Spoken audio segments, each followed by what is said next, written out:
မင်္ဂလာပါဒီနေ့ဗီဒီယိုမှာဆိုရင်ကောင်မလေးအတွက်ဆိုပြီးတော့မှအိုက်ခဲတဲ့အထက်ပုံလေးကိုတစ်ဆင့်ချင်းစီရေးပြသွားမှာဖြစ်ပါတယ်။ဆက်ကြည့်လိုက်မနော်။ပထမအဆုံး grade chart ထားတယ်ပေါ့နော်။ grade chart ပြီးတော့မှ outline ကောက်တယ်။ဒီမှာခက်မြင်မြင်ပဲသွားလိုက်မယ်နော်။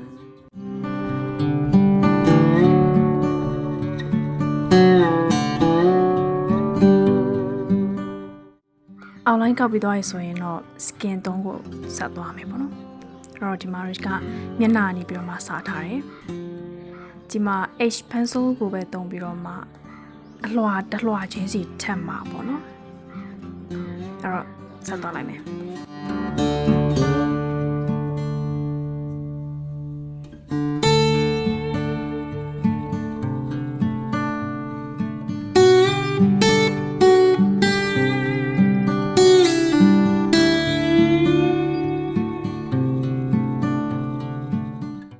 ဒါကတော့အင်ကြီးပိုင်းပေါ့နော်သူကနည်းနည်းအနုစိတ်တဲ့အတွက်စိတ်လေးကတော့နည်းနည်းရှည်ပေးရမယ်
ဟုတ်ပြီအင်ကြီးပိုင်းကအသေးစိတ်တွေကဒီလောက်ထိပဲခဏနားထားလိုက်မယ်ပြီးတော့မှဒါအတွန်းအခောက်တွေပါညာတွေကထပ်ပြီးတော့မှထည့်ရမှာပေါ့နော်ဒါဆိုရင်လက်ကလေးကိုဆက်သွားလိုက်မယ်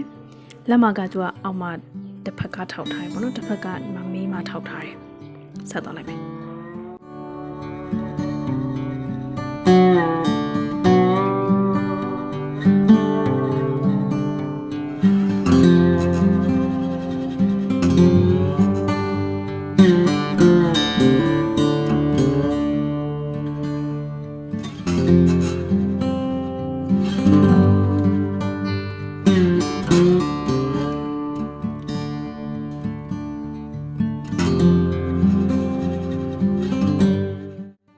ဟုတ်ပြီလက်ကိုလည်းလေးရတလွားချက်ပြီးပြီဆိုတော့စပင်းကိုဆက်သွားလိုက်မယ်စပင်းမှာကဒါသူသွားတဲ့လမ်းကြောင်းကိုတည်တယ်ဆိုရင်ရတယ်ပေါ့နော်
အကုန်လုံးကိုလေယာတလွားထပ်ပြီးပြီဆိုတော့ blend မယ်ပေါ့နော် blender နဲ့ blend မယ် blend တဲ့အခါမှာဒီအင်ကြီးမှာပါတဲ့အတွန်းအခေါက်တွေအရိပ်တွေအမောင်တွေပေါ့နော်တစ်ခါတည်းထည့်သွားမယ်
ဒုတိယတလွားထပ်ထည့်မယ် ဒီမှာတော့နည်းနည်းပို့ပြီးတော့မှ2B လောက်တုံးထားရပေါ့နော်ညလုံးကားတွေပဲစားသွားလိုက်မယ်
ကျက်နေပိုင်းလေးပေါ့နော်